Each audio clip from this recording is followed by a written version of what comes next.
بسم اللہ الرحمن الرحیم۔ السلام علیکم ناظرین محترم۔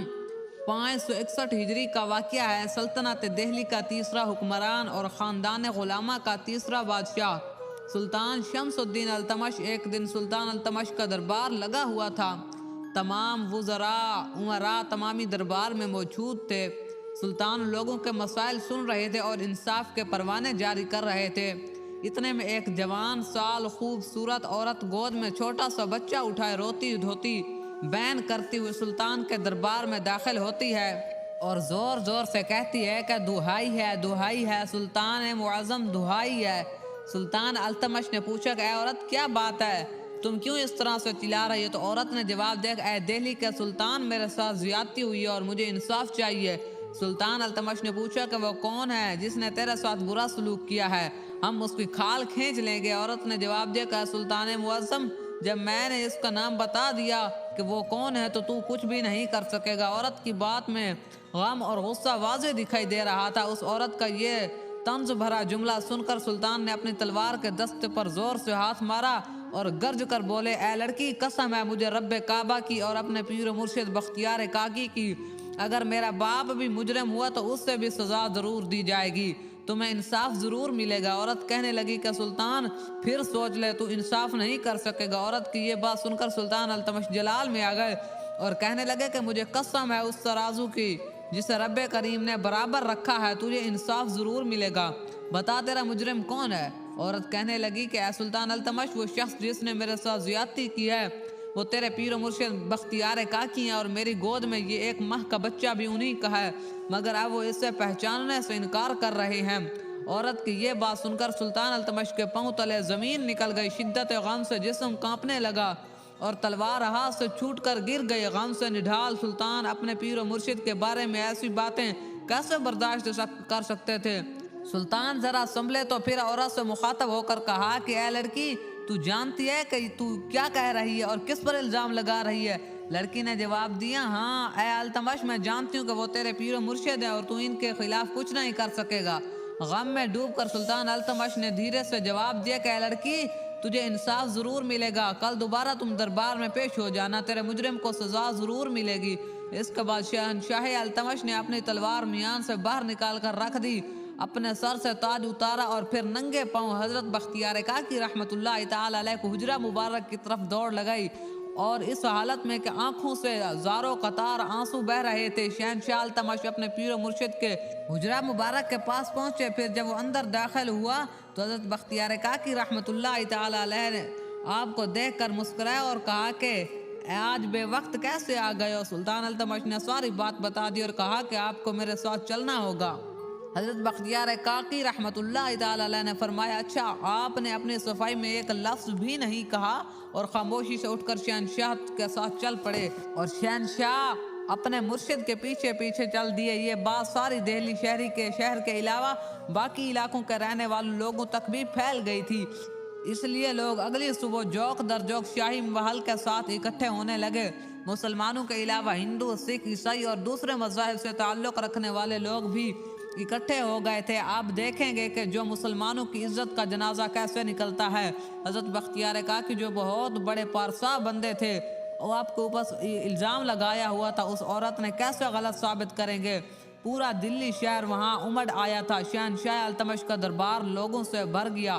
ادھر سے یہ صورتحال تھی اور ادھر اجمیر شریف میں حضرت خواجہ معین الدین چشتی اجمیری حضور خواجہ غریب نواز اپنے مریدوں سے فرما رہے تھے کہ آج میرا بیٹا مصیبت میں ہے اور وہ مجھے بلا رہا ہے، آج اگر میں نہ پہنچا تو مسلمانوں کا نام تاریخ سے ختم ہو جائے گا، ولیوں کا نام و نشان بھی نہیں رہے گا۔ ایمان ہمارا کرشمہ ہے، اسلام ہماری طاقت ہے، رسول عربی صلی اللہ تعالی علیہ وسلم ہمیں کبھی بھی معاف نہیں فرمائیں گے۔ آپ رحمت اللہ علیہ نے یہ فرمایا اور اجمیر شریف سے دلی شہر کی جانب چل پڑے۔ شہنشاہ التمش کا دربار لگا ہوا تھا، وہ عورت بھی آل صبح دربار میں پہنچ گئی تھی۔ حضرت بختیار کاکی رحمت اللہ تعالی علیہ مجرموں کے کڑھے میں کھڑے ہو گئے۔ شہنشاہ التمش نے اپنا تاج سر پہ رکھا اور تلوار میان میں رکھی، پھر انصاف کی کارروائی شروع ہو گئی۔ سلطان نے عورت سے کہا کہ لڑکی، تو اب بتا جو کچھ تو نے کل کہا تھا اسے دوبارہ بختیار کاکی رحمت اللہ علیہ کے سامنے بیان کر۔ اس عورت نے پھر وہی باتیں دہرائیں جو وہ کل سلطان کے سامنے بھرے دربار میں کہہ چکی تھی۔ حضرت بختیار کاکی اور دربار میں موجود تمام لوگ دم ساتھی کھڑے تھے۔ سلطان اپنے پیر و مرشد کی طرف دیکھ رہے تھے کہ وہ اپنی صفائی میں کیا فرماتے ہیں۔ دربار پر ایک سکوت طاری تھا۔ اتنے میں شہنشاہ ہند حضرت خواجہ غریب نواز خواجہ معین الدین چشتی اجمیری رحمت اللہ تعالی علیہ دربار میں داخل ہوئے۔ شہنشاہ التمش حضرت خواجہ غریب نواز سے بڑی عقیدت اور احترام سے پیش آئے اور انہیں بیٹھنے کے لیے اپنی کرسی پیش کی تو حضرت خواجہ غریب نواز رحمت اللہ تعالی علیہ نے فرماتے ہیں کہ نہیں، آج ہم اس کرسی پر بیٹھنے کے قابل نہیں ہیں کیونکہ ہمارا بیٹا مجرموں کے کڑھے میں کھڑا ہے۔ اس کے بعد حضرت خواجہ غریب نواز رحمت اللہ علیہ اس عورت سے پوچھتے ہیں کہ اے لڑکی بتا، کیا یہ بختیار کاکی ہی تیرا مجرم ہے؟ تو اس عورت نے جواب دیا کہ جی ہاں، بختیار کاکی میرے مجرم ہے۔ پھر حضرت خواجہ غریب نواز رحمت اللہ تعالی علیہ نے 3 بار اس عورت سے سوال دہرایا تو وہ عورت ہر بار یہی جواب دیتی ہے کہ ہاں، بختیار کاکی ہی میرے مجرم ہے۔ پھر آپ رحمت اللہ علیہ نے پوچھا کہ اے لڑکی، کیا اس واقعے کا کوئی گواہ بھی ہے تیرے پاس؟ تو اس عورت نے جواب دیا کہ ہاں، اور ساتھ ہی 4 گواہ بھی پیش ہو گئے۔ ان 4 گواہوں نے شہادت دی کہ ہم نے مختلف اوقات میں حضرت خواجہ بختیار کاکی رحمت اللہ تعالی علیہ اور اس عورت کو اکٹھے اٹھتے بیٹھتے دیکھا، یا وہ 4 آدمی اپنی اپنی شہادتیں دے چکے تھے۔ تو حضرت خواجہ غریب نواز رحمت اللہ علیہ نے فرمایا، درمیان میں کھڑے ہو گئے، اس عورت کے پاس آ گئے اور فرمایا کہ اے عورت سن کہ یہ جہان فانی ہے، کل تم نے بھی اس دنیا سے چلے جانا ہے، ابھی بھی وقت ہے، سوچ لو۔ لیکن اس عورت نے جواب دیا کہ میرے مجرم وہی ہیں اور انہیں اس کی سزا ملنی چاہیے۔ یہ سن کر حضرت خواجہ غریب نواز رحمت اللہ علیہ جلال میں آ گئے، اب شدت غصہ سے کانپ رہے تھے، محل کے در و دیوار بھی لرز رہے تھے۔ حضرت خواجہ بختیار کاکی کی نظریں جھکائے بالکل خاموش کھڑے تھے، انہوں نے اپنی صفائی میں ایک لفظ تک نہیں کہا۔ پھر کھڑے تھے، انہوں نے اپنی صفائی میں ایک لفظ ہی نہیں کہا تھا۔ پھر حضرت خواجہ غریب نواز نے فرمایا کہ لوگو، تم نے اس عورت کی باتیں بھی سنی، اب میں اللہ تعالیٰ کے فضل و کرم سے ایک ایسی گواہی دلانے والا ہوں جو خود یہ ثابت کر دی کہ میرا بیٹا مجرم نہیں ہے۔ اب اس عورت کے قریب آتے ہیں اور اس کی گود میں موجود چھوٹے بچے کے منہ سے کپڑا ہٹاتے ہیں اور اس بچے سے کہا گیا، بچے، میں تجھے اللہ تعالیٰ کے فضل و کرم سے یہ حکم دیتا ہوں کہ تو بول اور یہ بتا کہ تو کس کا بیٹا ہے۔ میں تجھے ولی بناتا ہوں اور تیرے آئندہ آنے والی نسلیں بھی ولی ہوں گی، تو اللہ تعالیٰ کے حکم سے بول۔ وہاں دیکھنے والے حیران رہ جاتے ہیں اور سننے والے پریشان ہو جاتے ہیں کہ وہ بچہ کون ہے جو صرف 1 ماہ کا تھا۔ بول پڑا اور کہا کہ اے خواجہ غریب نواز، السلام علیکم، میں اس دربار میں موجود حسن شاہ نامی وزیر کا بیٹا ہوں اور حضرت خواجہ بختیار کاکی بالکل بے گناہ اور پاکیزہ ہیں۔ کچھ ہوا یوں تھا کہ شہنشاہ التمش کے دربار میں اس کا وزراء اور امراء مسلمانوں کے علاوہ ہندو اور سکھ بھی شامل تھے، جو اکثر ایسی کوششیں کرتے رہتے تھے کہ کسی طرح سے شہنشاہ التمش کو حضرت خواجہ بختیار کاکی سے بدظن کیا جائے، جو کہ التمش کے پیر و مرشد تھے۔ چنانچہ ہندو اور سکھوں نے مل کر حضرت بختیار کاکی کے خلاف یہ جنگ اٹھائی تھی۔ جناب، ایک انتہائی بھیانک سازش تیار کی کہ شہنشاہ التمش کے دربار میں موجود اس کے قاضی اور ایک وزیر جس کا نام حسن شاہ تھا، ان دونوں کو بھی انتہائی زیادہ مال و دولت دے کر انہیں بھی اس سازش میں شامل کر لیا تھا۔ انہوں نے اس سازش کو مکمل کامیاب بنانے کے لیے بازار حسن سے ایک طوائف کو خریدا جس کا حسن اپنی مثال آپ ہی تھا۔ حسن شاہ نامی وزیر کا بیٹا جس کی عمر صرف 1 ماہ تھی، اس طوائف کی گود میں ڈال دیا گیا اور اس سازش کو عملی جامہ پہنانے کے لیے اس عورت سے کہا گیا کہ وہ اب شہنشاہ التمش کے دربار میں جائے اور اس سے بتائے کہ یہ لڑکا حضرت بختیار کاکی رحمت اللہ علیہ کے ناجائز اولاد ہے۔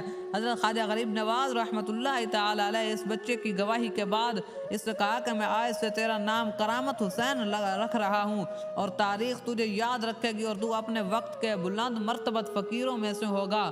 اور پھر حضرت خواجہ بختیار کاکی رحمت اللہ علیہ کو اپنے ساتھ لے لیا اور وہاں سے چل پڑے۔ یہ دیکھ کر شہنشاہ التمش آپ کے پیچھے دوڑا اور آپ کے قدموں پر گر گیا۔ سلطان نے اس عورت اور اس وزیر کو قتل کرنے کا حکم دے دیا۔ سلطان کا حکم سن کر حضرت بختیار کاکی نے فرمایا کہ سلطان رکو، میں نے ان دونوں کو معاف کیا، اللہ بھی انہیں معاف کرے۔ یہ سن کر وہ عورت اور حسن شاہ نامی وزیر بھی آپ کے قدموں میں گر گئے۔ آپ نے ان سے فرمایا کہ میں نے تمہیں معاف کر دیا ہے۔ دلی شہر کے رہنے والوں کو حضرت خواجہ قطب الدین صاحب رحمۃ اللہ تعالی علیہ سے بے حد عقیدت اور محبت تھی۔ جب حضرت خواجہ غریب نواز رحمۃ اللہ علیہ حضرت خواجہ قطب الدین صاحب کو دلی سے اجمیر لے کر جانے لگے تو تمام شہر میں ایک ماتم اور واویلا برپا ہو گیا۔ لوگ دیوانہ وار آپ کے پیچھے دوڑے۔ خواجہ قطب الدین صاحب رحمۃ اللہ علیہ سے عوام اور خاص کی عقیدت اور محبت کا یہ عالم تھا کہ لوگ حضرت قطب الدین صاحب رحمۃ اللہ علیہ کے قدموں کے نیچے کی خاک تبرکاً اٹھا کر سر کی آنکھوں میں ڈال رہے تھے اور حضرت خواجہ قطب الدین صاحب رحمۃ اللہ علیہ کے پیچھے پیچھے روتے ہوئے چلے جا رہے تھے۔ سلطان شمس الدین التمش بھی حضور خواجہ غریب نواز سے منت اور سماجت کر رہے تھے کہ حضور قطب صاحب رحمۃ اللہ علیہ کو اجمیر لے کر نہ جائیں، خدا کے لیے انہیں یہیں رہنے دے۔ حضور خواجہ غریب نواز رحمۃ اللہ علیہ دلی کے لوگوں کے عقیدت اور محبت کا مشاہدہ فرما چکے تھے، چنانچہ آپ نے دلی کے لوگوں اور سلطان کی درخواست کو منظور کرتے ہوئے فرمایا کہ بابا قطب الدین تم دلی میں ہی رہو، تمہارے چلے جانے سے سارے شہر والے پریشان ہو جائیں گے اور یہ شہر اب تمہارے سپرد ہے۔ اس کے بعد خواجہ غریب نواز رحمۃ اللہ علیہ کے فرمان عالی شان سے حضرت خواجہ قطب الدین بختیار کاکی واپس دلی شہر تشریف لے۔ سلطان شمس الدین التمش کو ایک مدت سے یہ آرزو تھی کہ شہر کے قریب پانی کا ایک حوض تیار کرایا جائے۔ اس زمانے میں اس شہر میں پانی کی شدید قلت تھی۔ ایک روز سلطان شمس الدین التمش رحمۃ اللہ علیہ نے حضور سرور کائنات صلی اللہ تعالی وسلم کو خواب میں دیکھا کہ آپ صلی اللہ تعالی علیہ وسلم ایک مقام پر گھوڑے پر سوار ہیں اور فرما رہے ہیں کہ اے شمس الدین التمش اس مقام پر حوض تعمیر کرو۔ سلطان شمس الدین التمش رحمۃ اللہ علیہ نے خواب سے بیدار ہو کر فوراً ایک خادم حضرت قطب الدین صاحب کے پاس بھیجا کہ میں نے آج رات ایک خواب دیکھا ہے، اگر ارشاد ہو تو حاضر عرض کروں۔ حضرت خواجہ قطب الدین بختیار کاکی رحمۃ اللہ تعالی علیہ نے فرمایا اس قاصد سے کہ بادشاہ سے کہہ دینا کہ حضور سرور کائنات صلی اللہ علیہ وسلم نے جس جگہ حوض تعمیر کرنے کا حکم دیا ہے میں اس جگہ جا رہا ہوں، تم بھی وہاں آ جاؤ۔ سلطان شمس الدین التمش گھوڑے پر سوار ہو کر روانہ ہو گئے۔